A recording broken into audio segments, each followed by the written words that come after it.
नमस्कार दोस्तों, मेरा नाम है धर्मवीर जारवाल और ये है श्रीमान अरविंद केजरीवाल। आप सभी जानते हैं आम आदमी पार्टी के मुखिया हैं और दिल्ली के मुख्यमंत्री भी हैं। दोस्तों, जैसे कि आप सभी जानते हैं अरविंद केजरीवाल जी के ऊपर ईडी के द्वारा शराब घोटाले को लेकर एक जांच चल रही है, जिसके चलते ईडी ने लगभग इनको 7 सम्मन दिए, पर आज तक ईडी के सामने पेश नहीं हुए। हर बार इनका एक ही बहाना होता है कि ईडी जो सम्मन जारी कर रही है वो गैर कानूनी है।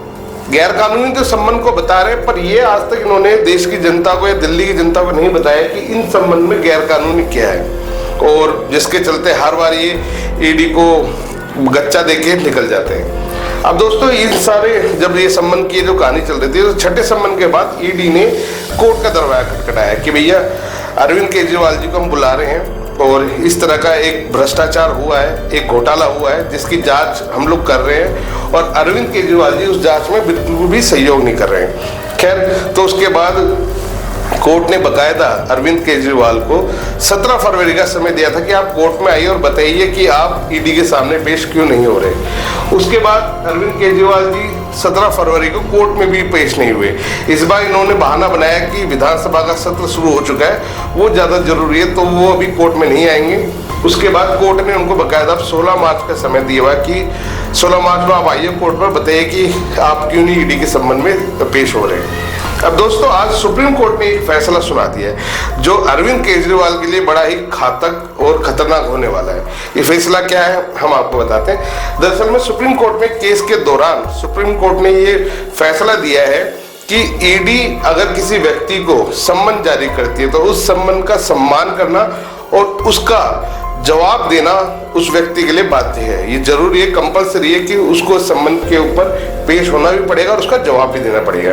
दरअसल में कोर्ट ने क्या कहा है हम आपको बताते हैं। चीफ जस्टिस बेला एम त्रिवेदी और जस्टिस पंकज मित्तल की पीठ ने फैसला सुनाते हुए कहा कि ईडी ने पीएमएलए के तहत धारा 50 के तहत अगर किसी मिली ताकतों के जरिए उसका प्रयोग करते हुए किसी को भी संबंधित सम्मन जारी करती है, अगर कोई अधिकारी अधिनियम के तहत जांच या कार्रवाई के दौरान किसी की उपस्थिति को जरूरी मानता है, तो अधिनियम को पढ़ने से यह स्पष्ट रूप से पता चलता है कि संबंधित प्राधिकारी के पास किसी भी व्यक्ति को बुलाने की शक्ति है।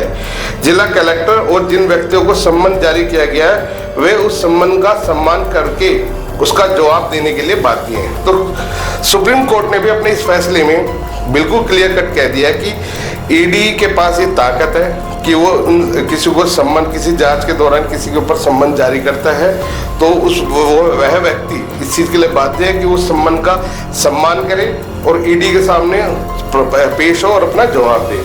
दोस्तों, पिछले काफ़ी दिनों से खासतौर से कांग्रेस या आम आदमी पार्टी या अन्य पार्टीज की अगर हम लोग बात करें तो भारतीय जनता पार्टी के ऊपर शुरू से ये एलिगेशन लगता आ रहा है कि वो लोग सीबीआई, ईडी इनका दुरुपयोग करके दूसरी पार्टीज के नेताओं को फंसा रहे हैं, उनको जेल में डलवा रहे हैं, जबकि ऐसा बिल्कुल भी नहीं है। और ये जो आज सुप्रीम कोर्ट ने फैसला दिया है ये इन सब का एक तरीके से मुंह बंद करने का काम कर रहा है, क्योंकि सुप्रीम कोर्ट खुद इस बात को कह रहा है कि कानून ने ईडी को, सीबीआई को अधिकार दिए हैं कि वो किसी को सम्मन जारी करके जांच के लिए बुला सकते हैं। और दोस्तों, ये एक सिंपल सी बात है जो हम कई बार आपसे भी बोल चुके हैं कि अगर कोई व्यक्ति अपराध करता है और जांच में वो दोषी पाता है या उसके ऊपर जांच हो रही है तो वो उस जांच का सहयोग क्यों ना करे।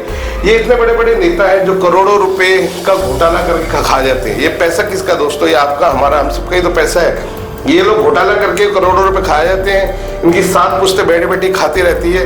आप और हम लोग उसी स्थिति में, उसी अवस्था में रहते हैं। तो दोस्तों, ये बहुत अच्छा फैसला सुप्रीम कोर्ट ने दिया। अब देखने वाली बात ये होगी कि इस फैसले के ऊपर अब अरविंद केजरीवाल जी का नया बहाना क्या होता है। तो दोस्तों, ये वीडियो कैसी लगी हमें कमेंट्स करके जरूर बताएं। वीडियो सही लगी तो उसको शेयर करना बिल्कुल ना भूलें। धन्यवाद।